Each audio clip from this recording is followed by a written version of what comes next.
여러분, 주택복권을 아시죠? 제가 어렸을 때만 해도, 청년 때까지만 해도 주택복권이 모든 사람들이 정말 당첨되고 싶어하는 그런 복권이었어요. 지금은 주택복권이 아니라 로또 복권이 복권의 대명사처럼 돼 있고, 주택복권과는 비교할 수 없을 정도의 큰 금액을 지금은 당첨금으로 주는데, 로또 복권이 나왔을 때에 제가 중학교인가 고등학교 다닐 때인데, 선생님이 그 로또 복권 당첨 확률을, 수학 선생님이었는데, 그 수학 선생님이 아주 잘생긴 총각 선생님이었는데, 칠판에다가 이 분필로 그 확률을 계산해 봤어요. 그때 그 확률이 얼마가 나왔느냐면 814만 5060분의 1이라는 거예요. 쉽게 814만 분의 1이다. 그러면 814만 분의 1이 뭐냐면, 우리가 길을 가다가 자동차 사고가 나서 교통사고를 당할 확률이 얼마냐면 10만 분의 1이래. 이것도 그 예전 통계니까 지금 훨씬 더 확률이 더 늘어났을 거예요. 길을 가다가 교통사고 날 확률이 10만 분의 1인데 800만 분의 1은 이 교통사고를 하루에 81번을 당해야 나올 수 있는 확률이에요. 그러니까 이게 가능해요, 안 가능해요? 안 가능하다고 해주세요. 여러분, 가능해요, 안 가능해요? 안 가능하지. 하루에 한 번 교통사고 날 확률이 10만 분의 1인데 80번을 당한다. 이건 불가능한 일이란 말이죠. 그래서 우스갯소리로 로또 복권에 당첨될 확률보다 로또 복권을 사러 나갔다가 길에서 교통사고로 죽을 확률이 80배나 높다는 거예요. 근데 이거에 목매다는 사람이 얼마나 많아요. 인생 역전을 노리면서 로또 복권을 산단 말이죠. 6개의 숫자를 맞히면 이제 당첨된 금액을 주게 되는데, 로또 복권이 이렇게 어려운 낮은 확률인데, 로또 복권보다도 더 낮은 확률에 목숨을 걸고 목을 메고 인생을 건 사람이 있는데, 그 사람이 누구냐면 오늘 본문에 나오는 38년 된 병자예요.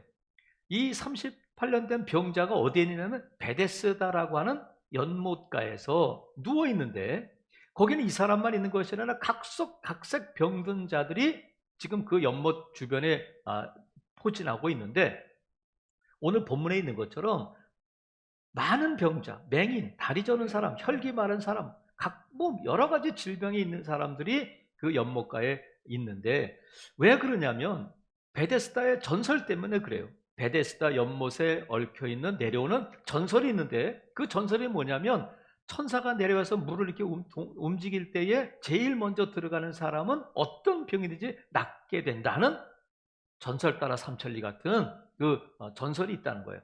그래서 학자들에 의하면 이 베데스다 연못은 밑에 가스 같은 게 갑자기 올라올 때가 있어서, 뉴질랜드 같은 데 가면 그 온천 같은데 물이 확 솟아오르기도 하거든요. 그런 경우가 있다는 거야. 그러니까 그걸 보고는 천사들이 내려와서 물을 이렇게 움직일 때에 제일 먼저 들어가는 사람은 병을 낫게 된다는 전설이 있는데, 이 사람은 왜 병이 못 낫느냐면 1등으로 못 들어가기 때문에 병이 못 낫고 38년 동안 이루고 있단 말이죠.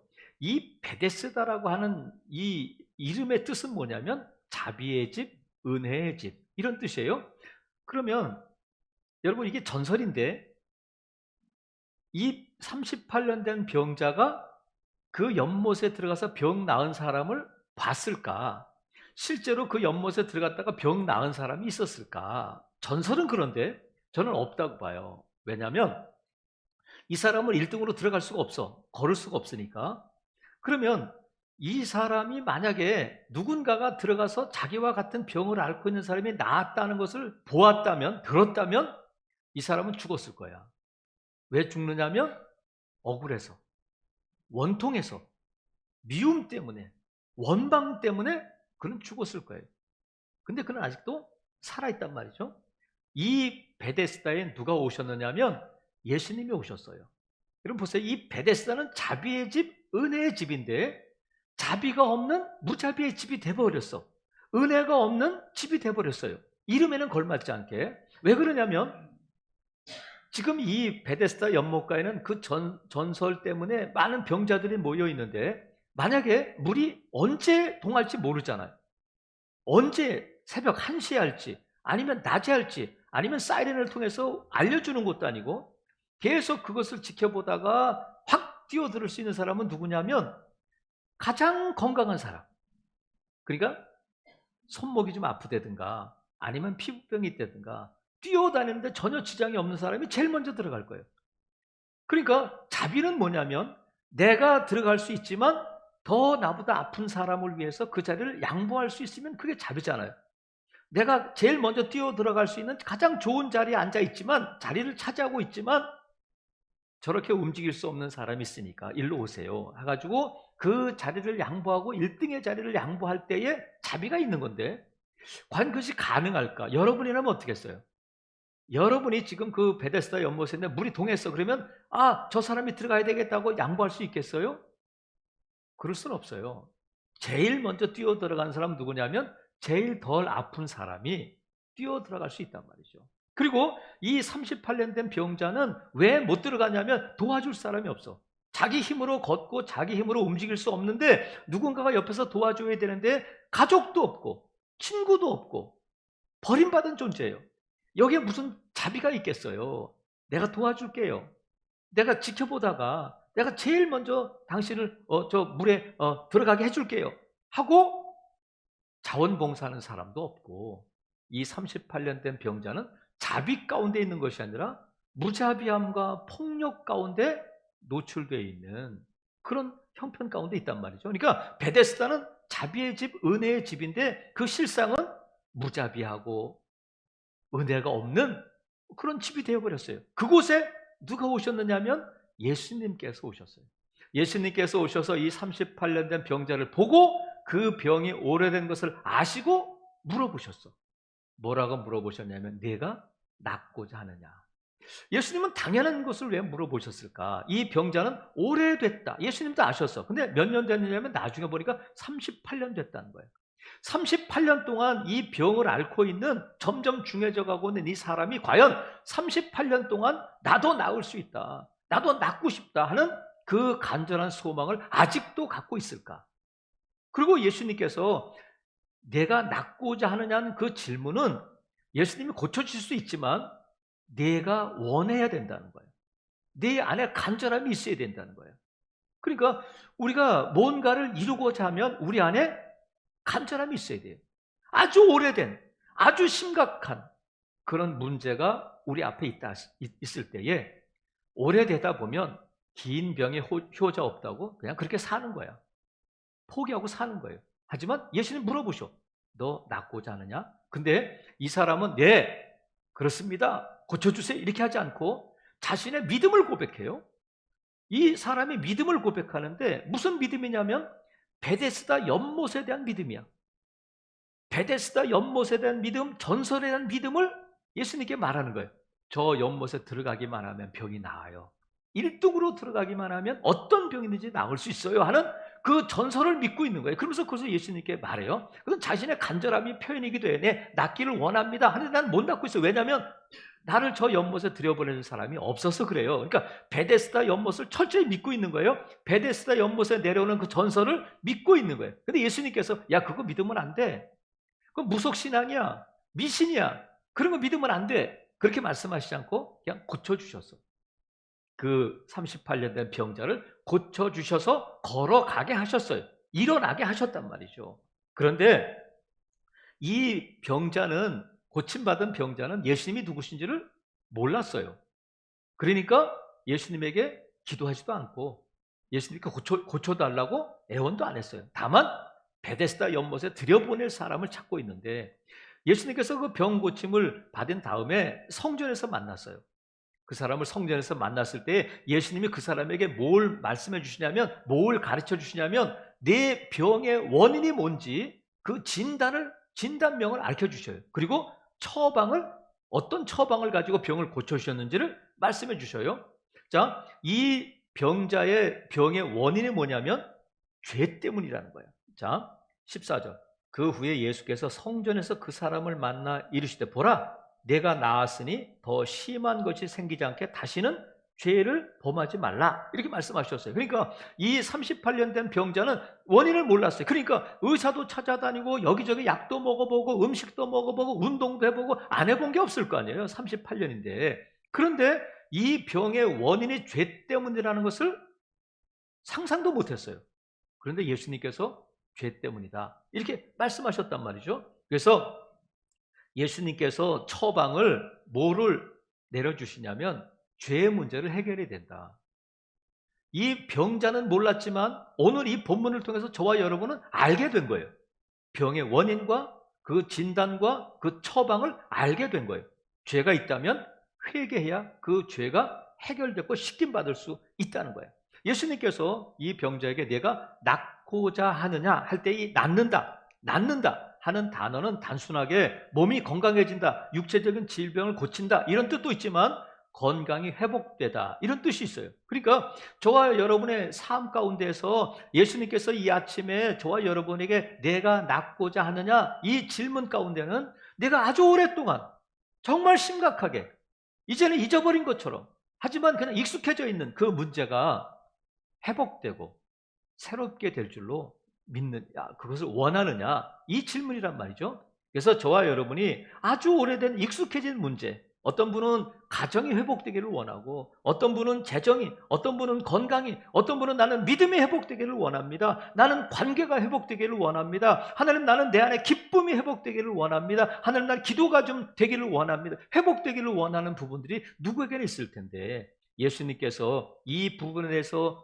물어보시는 거예요. 내가 낫고자 하느냐? 이 질문은 지금 이 38년 된 병자가 듣는 질문과 오늘 이 자리에서 저와 여러분이 듣는 질문과 대답할 대답은 다를 수 있어요. 왜냐하면 이 38년 된 병자는 몰랐지만 나중에 예수님께서 가르쳐 주셨어. 하지만 우리는 이미 그것을 알고 있다.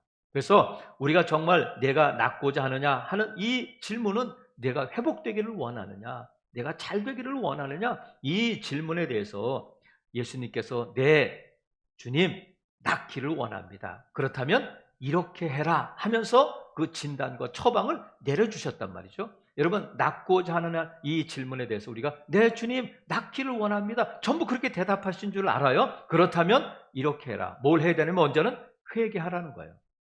왜? 이것이 죄의 문제니까. 그럼 여러분 오해 없기를 바라요. 내가 아픈 것이 모든 것이 다 죄의 결과고 죄의 원인 때문에 일어나는 것은 아니에요.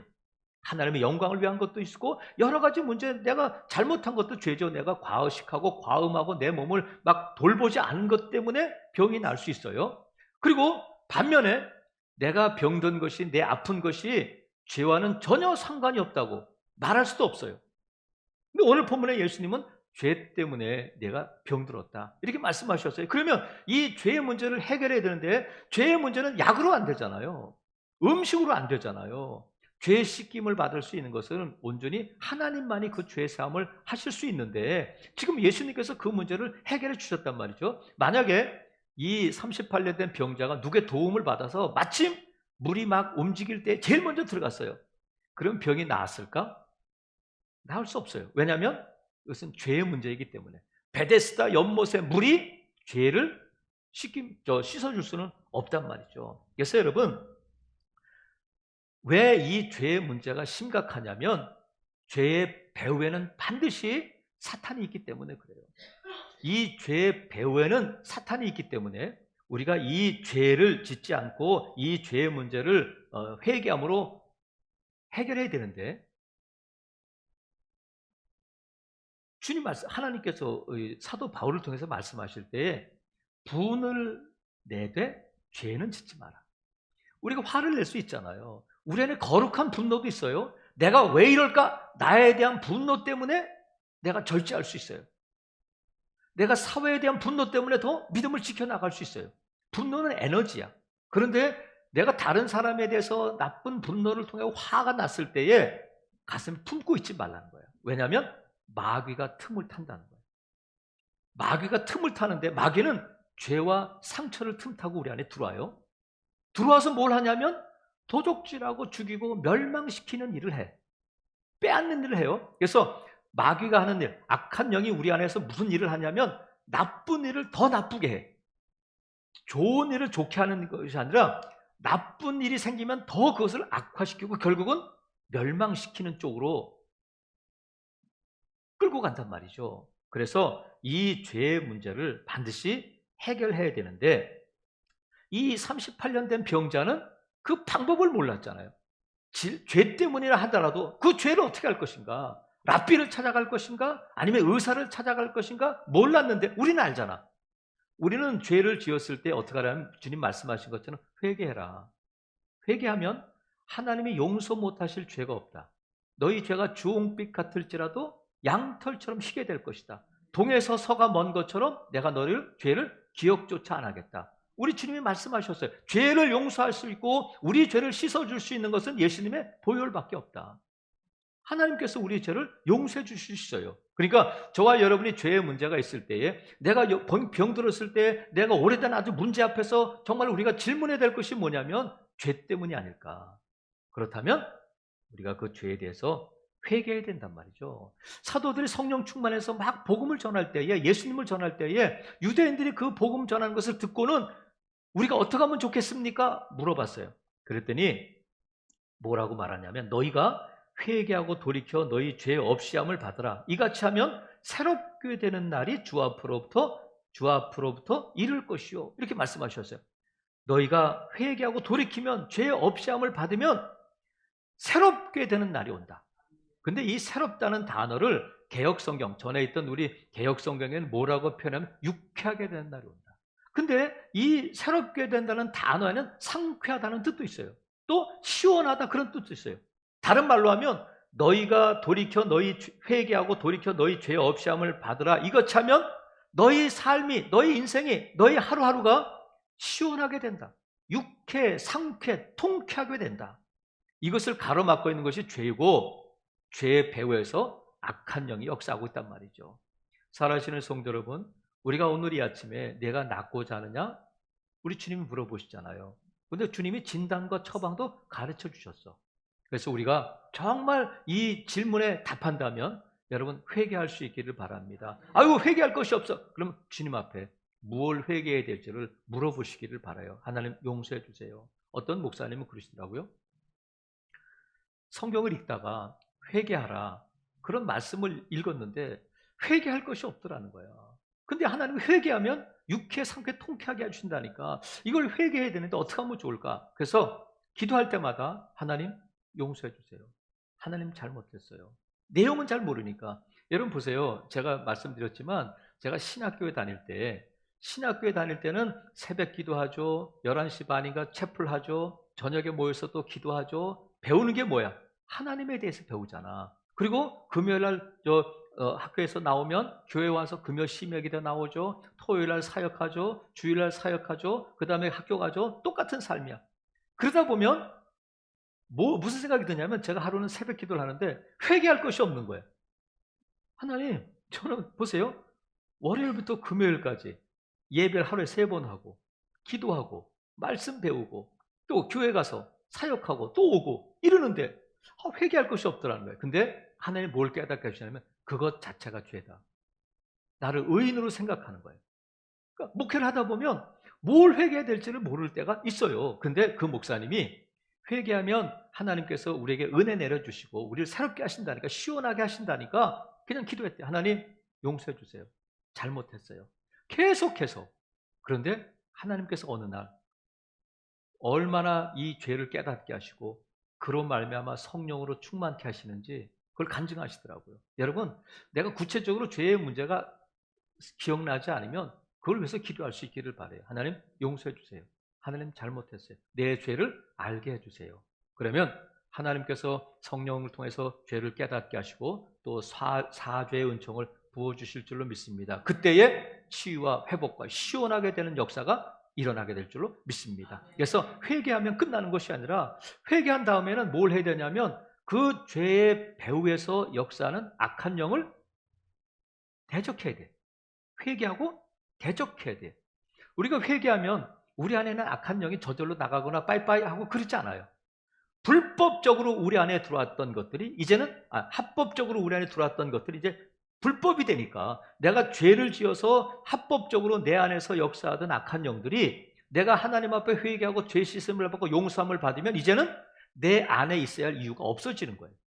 불법이 되는 거예요. 그래서 이 불법에 대해서 불법한 자들을 우리가 대적하고 쫓아내야 된단 말이죠. 그러면 이 일을 해야 되는데 하나님께서 말씀하셨어요. 쫓아내라. 마귀를 대적하라. 그러면 너희를 피하리라. 말씀하셨단 말이죠. 오늘 본문에 나오는 것도 9절에 보면 그 사람이 곧 나와서 자리를 들고 걸어가니라. 이날은 안식일이다. 이런 말씀이 있어요. 예수님께서 종종 안식일에 회당에서 병을 고쳐주셨는데 누가복음 13장에 보면 18년 동안 18해 동안 허리가 꼬부라져 있던 여인을 예수님께서 고쳐주셨어요. 이렇게 꼬부라졌던 허리가 쫙 펴졌어요. 근데 회당장이 막 뭐라 그러는 거예요. 왜 하필 안식일에 병을 고치고 왜 안식일에 와서 병 고침을 받느냐. 날이 6날이나 있는데. 그러자 예수님 뭐라고 말씀하셨냐면 너희가 생각해봐라. 지금 이 아브라함의 딸이 믿음의 조상, 이 믿음을 갖고 있는 딸이 18년 동안 허리가 꼬부라져 사탄의 메인바 되었다는 거예요. 그러니까 이 허리가 꼬부라져 있는 것이 누구 때문이냐면 악한 영이 붙들고 있는데 이 사탄의 매임에서 풀어줬다는 거예요. 예수님께서 나는 병을 고친 것이 아니라 사탄을 쫓아냈을 때 그 결과로 병이 나은 것처럼 보였다는 거예요. 그러니까 예수님께서 이 병을 고쳐주셨을 때에 악한 것들을 쫓아내주셨는데 사탄의 메인 아브라함의 딸을 매임에서 풀어줬다 이렇게 말씀하셔요. 예수님께서 사역하시는 동안 많은 병자를 고쳐주셨는데 많은 경우 그 병자를 고치실 때에 먼저 악한 영을 쫓아내 주시고 그 다음에 병자를 고쳐주셨어요. 그러면 우리가 어떻게 악한 영을 대적하냐면 예수님처럼 하면 돼요. 예수님은 어떻게 하셨냐면 나와라. 악한 영에 대해서 나와. 떠나가. 다시는 들어가지 마. 그럴 때에 악한 영이 쫓겨나갔어요. 바울도 2차 전도 여행 때 빌립보에 갔을 때에 전도하러 다니는데 귀신 들린 한 여종이, 점치는 여종이 쫓아다니면서 이 사람은 구원의 복음을 전하는 사람이고 너희들에게 복음을 전하는 사람이야. 큰 소리로 쫓아다니면서 그러니까 전도를 방해하고 복음 전하는 것을 방해하니까 바울이 너무너무 괴로워서 뭐라고 그 여종에게 말하냐면 예수 그리스도의 이름으로 내가 네게 명하노니 그에게서 나와라 할 때에 즉시 그 여종에게서 귀신이 떠나갔다는 거예요. 예수님처럼 예수 그리스도의 이름으로 내가 네게 명한다 하는 것을 배워서 우리가 그대로 하는 거예요. 예수 그리스도의 이름에는 권세와 능력이 있다.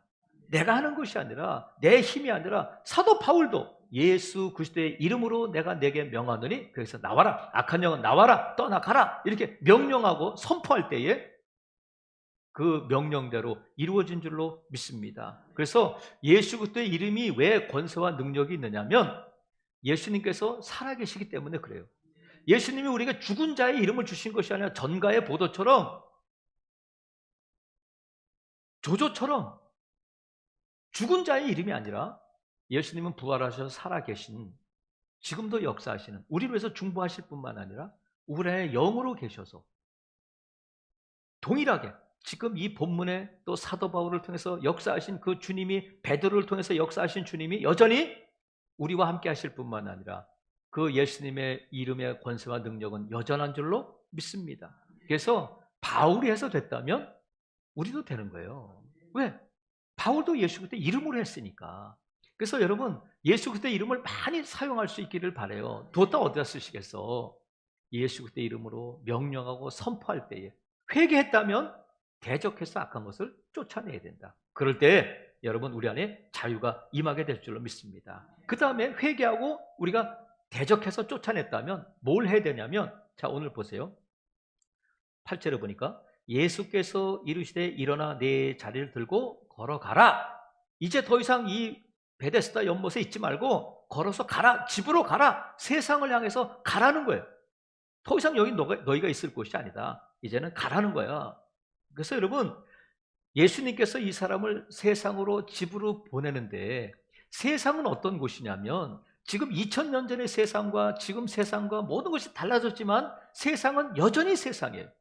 교회는 여전히 교회이고 근데 세상이, 지금 우리가 살고 있는 이 세상은 어떤 세상이냐면 저는 유튜브의 세상이다, 이렇게 부르고 싶어요. 유튜브에는 여러분 음식 만들 때 유튜브 한 번에도 안 본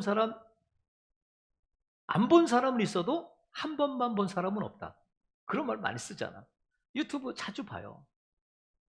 근데 유튜브에는 별의별 내용이 다 있는데, 제가 지금 설교하는 내용도 유튜브로 나가지만 이단들의 설교도 나가요. 불교에서 법회하는 것도 나가요. 이슬람도 나가. 심지어는 무당들도 나가요. 목사의 설교는 일간지에 안 나오는데 무당들의 유튜브는 일간지에 나와요. 종종 나와요. 왜 나오냐면 연예인들이 그 무당들과 함께 방송하기 때문에, 그 유튜브 무당들이 방송하는 곳에 나가서 자기 아픔을 얘기하고, 예전에 내가 이랬어요 하면서 내가 신내는 걸 받을 뻔했어요, 내가 어렸을 때 아버지가 어떻게 됐으면, 그 무당들이 상담해주고 처방을 내려줘. 그러니까 무당 때문이 아니라 연예인들 때문에 그 무당들의 유튜브 채널이 많이 노출되고, 그것을 보고 사람들이 그 무당들이 방송하는 유튜브를 시청하게 되는 거예요. 그러니까 공개적으로 이 무속을 전도하는 시대에 살고 있어요. 여러분, 우리나라가 세계적으로 1등하고 있는 것들이 여러 가지가 있는데, 최근에 전 세계적으로 1등하고 있는 것이 신문에 많이 나오는데, 그것이 뭐냐면 드라마야, 드라마. 드라마의 이름이 뭐냐면 오징어 게임. 들어는 보셨어? 신문에 많이 나오잖아요. 근데 그 오징어 게임이 며칠 전에는 인도에서는 2등이라고 했었는데, 이제 드디어 인도에서도 1등을 하고, 전 세계 넷플릭스가 서비스 되는 곳에서는 이런 경우가 없었다고 그래요. 전 세계적으로 이렇게 오랫동안 1위를 하고 있는 경우는 없었는데 한국이 그 일을 이뤄내고 있는 거예요. 여러분, 1위를 하고 있다는 것은 재미있다는 거잖아. 우리나라에서뿐만 아니라 미국에서도 통하고 중국에서도 통하고 인도에서도 통하니까 그 사람들이 많이 보는 거예요. 근데 이 오징어 게임에 뭐가 나오냐면, 게임만 나오는 것이 아니라 기독교가 나와요. 예수님이 나와. 근데 어떻게 나오느냐면, 저는 이 감독이 악의적으로, 적그리스도적으로 이것을 만들었구나, 그렇게 봐요. 왜냐하면 그 게임에 참가한 사람들 중에 누가 나오냐면, 예쁘장한 이렇게 여자가 나오는데, 그 여자는 감옥에 갔다가 나와서 이제 이 게임에 참가했는데 왜 감옥에 갔느냐고 물어보니까 아버지를 죽였다는 거예요. 근데 아버지가 누구냐면 목사야. 왜 아버지를 죽였냐면, 목사인 아버지가 아내를 죽였어. 근데 그 사람이 목사야. 아니, 왜 하필 목사였을까? 그리고 그 게임에 참석한 사람들은 상대방이 죽여야 내가 살고 1등을 해야 상금을 받는 건데, 몇백억을 받는 건데, 사람들을 죽이고 나서 하나님께 기도하는 사람이 나와요. 사람들이 많이 죽은 다음에 자기 살아남은 곳에서 감사하는 기도를 하는데, 기도를 하나님 이렇게 하는 것이 아니라 험악한 얼굴을 가지고 막 하나님을 감사하고 성경을 막 인용하고 그래요. 사람들이 막 뭐라 그래. 그리고 이 주인공이 이제 마지막에 눈을 가리고 쓰러져 있을 때에 그 눈을 벗겨주는 사람이 누구냐면, 비 오는 날 밤에 여기다가 예수 천국 불신족 이게 붙이고 명동 거리에 전도하는 사람도 있잖아요. 그 사람이 예수 천국 불신족 예수 믿을 사람에게 전도를 해, 비 오는 밤에. 그래서 그 주인공을 보고는 눈을 이렇게 벗겨주고는 그 얼굴에 대다가 뭐라고 하면, 괜찮으세요? 어디 아프세요? 왜 그러세요? 이렇게 물어보는 것이 아니라 다짜고짜 그 얼굴에 대고 예수 믿으세요? 이렇게. 근데 카메라가 이 전도자의 얼굴을 클로즈업해서 보여주는데 아주 비웃는 것처럼, 이것은 예수 믿으라는 것이 아니라 이래도 예수를 믿을래? 하는 것처럼 보일까? 그러니까 적그리스도를 전도하고 있는 거예요. 마지막에는 이 게임을 설계한 사람이 노인네가 죽게 되는데, 이 노인네가 죽는 날이 어느 날이냐면 성탄절이야. 12월 25일이에요. 그러면 왜 4월 초파일도 있고 개천절도 있고 많은 날들 중에 왜 하필 성탄절에 이 사람이 죽는 것을, 날짜를 딱 보여줄까? 모르면 어때요, 그 날짜. 근데 12월 24일 그 밤에 그런 일이 일어나게 된다. 죽는 날이 그것도 딱 12시야. 12시 딱 넘어서 죽고 그 시간이 언제냐면 12월 25일로 넘어가는 거예요.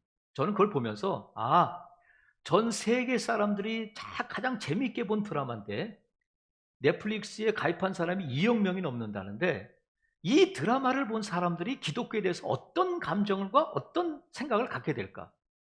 기독교에 대해서 안 좋은 감정을 갖고 있던 사람들은 더 안 좋은 감정을 갖게 되고 교회를 나갈까? 예수를 믿을까? 했던 사람들은 안 믿게 될 거다. 그러면 이 드라마는 예수 믿지 말고 돈을 믿으세요. 예수 믿지 말고 사람을 믿으세요. 이걸 전도하고 있는 거예요. 우리가 살고 있는 세상은 예수님에 대해서, 교회에 대해서 호의적인 세상이 아니라 이렇게 예수님에 대해서 비방하고 적대적이고 적그리스도적인 세상에 살고 있는데 예수님께서 이 38년 된 병자에게 일어나서 가라. 어디로? 그런 세상을 향해서 어두운 세상에 가라. 왜냐하면 지금도 베데스다 전설을 믿고 있는, 무속을 믿고 있는, 허황된 것을 믿고 있는, 구원받지 못할 믿음을 갖고 있는 사람들이 많으니까 너는 그곳에 가서 이 복음을, 이 진리를 전하라는 거예요.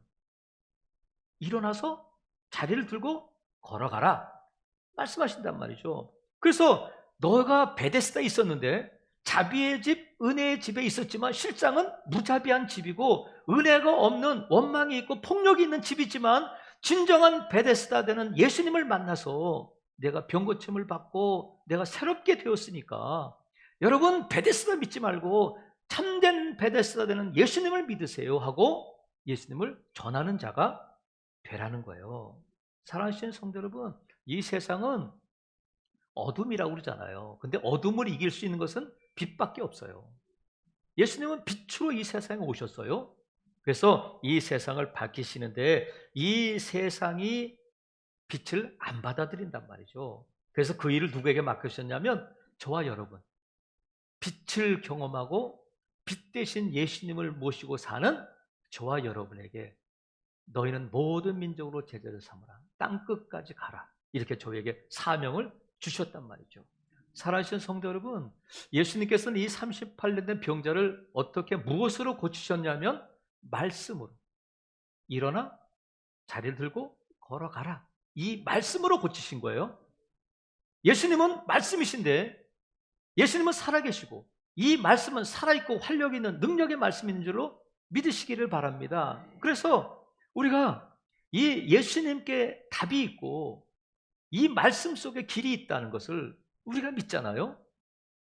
아무리 오래되고 아무리 오래된 질병이고 아무리 어려운 문제라 할지라도 예수님께 가면 답이 있고 말씀을 펼치면 길이 열리고 하는 것을 우리가 믿는다면 우리가 아무리 오래된 문제라 할지라도 불가능한 것 같은 환경이라 할지라도 여러분 포기하지 않기를 바랍니다. 이 아침에 우리 주님께서 내가 낫고자 하느냐?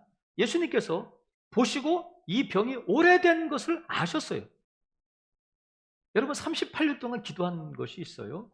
안 된다 이제. 그만이다. 그냥 계속 살자. 이렇게 되는데 예수님께서 물어보셔 이 아침에 내가 낫고자 하느냐? 너 회복되기를 원해?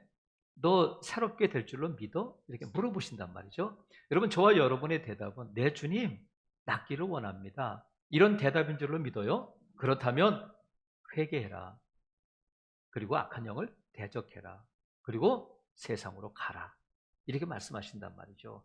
살아가시는 성도 여러분 끝까지 포기하지 말고 여러분의 문제, 여러분의 어려움을 포기하지 말고 여러분 그 간절함을 계속 붙들고 가실 수 있기를 바랍니다. 허황된 베데스다에 믿음을 두지 마시고 참된 베데스다, 예수님께서는 우리를 불쌍히 여겨주셔요. 우리를 긍휼히 여겨주신다. 그래서 그 예수님을 의지하시고 회개하고 대적하고 전함으로 이 치유와 회복을 경험하시고 이 경험한 예수님을 어두운 세상에 빛으로 전하는 저와 여러분 될 수 있기를 주님의 이름으로 축복합니다. 아멘.